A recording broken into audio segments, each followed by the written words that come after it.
नर और नारायण पर्वत की गोद में समुद्र तल की ऊंचाई पर बसा मुक्तिपद परम पुनि श्री बद्रीनाथ धाम विद्यमान है। नारायण पर्वत पर श्री बद्र विशाल का भव्य मंदिर है और नर पर्वत की गोद में अधिकांश आवासीय भवन बने हुए हैं। दोनों पर्वतों के बीच में तीक्ष्ण धारा वाली हर हर शब्द का कीर्तन करने वाली पुण्य सलीला अलखनंदा है, जो भगवान बद्र विशाल के चरणों को छूकर आगे लंबी यात्रा पर चल पड़ती है। भगवान बद्र विशाल के दर्शन से जितना पुण्य प्राप्त होता है, उतना ही पुण्य भगवान की इस कथा को सुनने से होता है। भगवान बद्र विशाल की कथा इस प्रकार है। भगवान श्रीमान नारायण ही बद्र विशाल कहलाए, वे ही श्री बद्र विशाल के नाम से क्यों विख्यात हुए और उन्होंने बद्रिक आश्रम में निवास करने का निश्चय किस प्रकार किया, इस विषय में एक पौराणिक कथा है। पुराणों के अनुसार भगवान श्री हरि विष्णु क्षीर सागर में निवास करते हैं। भगवान शेष शैया पर विश्राम करते हैं और माँ लक्ष्मी उनके चरणों को दबाती है। भगवान ही सृष्टि के कर्ता धर्ता एवं हरता हैं। लेकिन एक बार देवर्षि नारद को भगवान के शेष शैया के तौर तरीके पसंद नहीं आए और उन्होंने भगवान नारायण से कहा, हे भगवान, आप जगतपति ईश्वर हैं। आप जो कार्य करोगे वह संसार के लिए आदर्श होता है और संसार भी वही कार्य करेगा। आगे इस प्रकार से सैया पर लेटे रहने और लक्ष्मी जी द्वारा पांव दबाए जाने में सांसारिकता की झलक मिलती है। नारद जी के इस उलाहना देने पर भगवान का मन बहुत दुखी हुआ और उन्होंने इन सब का त्याग करने का निश्चय कर लिया। उन्होंने बहाने से लक्ष्मी जी को नाग कन्याओं के पास भेज दिया और स्वयं तप करने के लिए हिमालय की ओर चल पड़े। हिमालय में वे केदारखंड नामक स्थान पर पहुंचे। केदारखंड के मनोरम छटा को देखकर वो मंत्रमुग्ध हो गए और उन्होंने वही तप करने का निश्चय कर लिया। जब भगवान नारायण ने तप करने के निश्चय से यहाँ आए तो उन्होंने देखा कि यहाँ शिव जी का आधिपत्य है।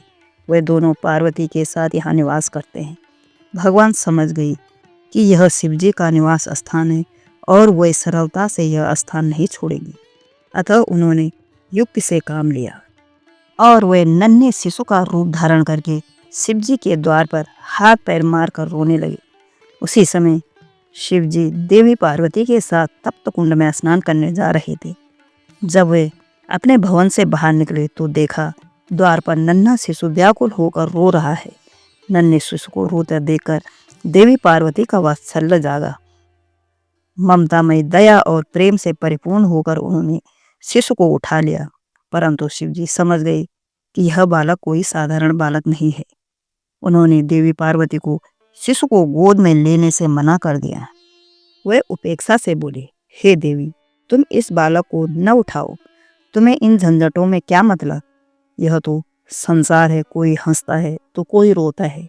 यह शिशु जिसका पुत्र होगा वह इसे ले जाएगा। आओ हम चलें, स्नान में विलंब हो रहा है। परंतु दया से परिपूर्ण हृदय वाली माँ जननी भला कब मानने वाली थी। उन्होंने बड़ी दीनता से कहा, हे नाथ, क्या आप में थोड़ी भी दया नहीं है? देखिए तो कैसा सुंदर शिशु है। यह ठंड से व्याकुल है।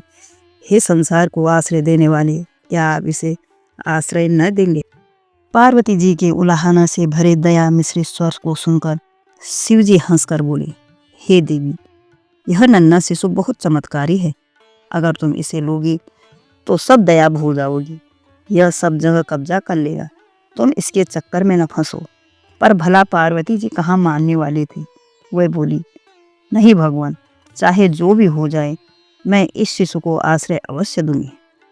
उनकी बात सुनकर शिव जी मुस्कुराए और सोचने लगे, ईश्वर की इच्छा को कौन मिटा सकता है। और देवी पार्वती से बोले, तुम्हारी जैसी मर्जी, उठा लो, किंतु बाद में तुम्हें पछताना पड़ेगा। शिव जी के मना करने पर भी पार्वती जी ने नहीं मानी। वह शिशु को अपने भवन में सुला आई और शिव जी के साथ स्नान करने तप्त कुंड में चली गई। उनके जाते ही भगवान नारायण ने किवाड़ अंदर से बंद कर दिए। जब शिव पार्वती जी लौट कर आए तो देखा किवाड़ अंदर से बंद है। उन्होंने किवाड़ खोलने की बहुत चेष्टा की, परंतु किसी प्रकार भी किवाड़ खोलने में असमर्थ रहे। शिव जी मुस्कुराते हुए देवी पार्वती से बोले, क्यों देवी, देखी इन नन्हे बालक की चतुराई। शिशु का रूप धारण करके वो यहाँ आने वाला और कोई नहीं, स्वयं भगवान नारायण है। अच्छा, अब वे यहाँ रहे, हम किसी अन्य स्थान पर रहेंगे। तब शिव पार्वती जी ने यहाँ से लगभग 2.5 योजन की दूरी पर दूसरे पर्वत को अपना निवास स्थान बनाया। यहाँ शिव जी श्री केदारनाथ नाम से विख्यात हुए। उधर बद्र क्षेत्र में भगवान नारायण योग ध्यान मुद्रा लेकर तपस्या में लीन हो गए। भगवान नारायण जगत के पालन करता है। वह देवर्षि नारद को भविष्य के कार्यों के बारे में बताते रहते हैं और देवर्षि नारद उन्हें कार्य रूप देते रहते हैं। लीलाधिपति भगवान नारायण की माया अनुसार जब देवर्षि नारद बद्र क्षेत्र में पहुंचे तो उन्होंने भगवान को तपस्या में लीन देखा।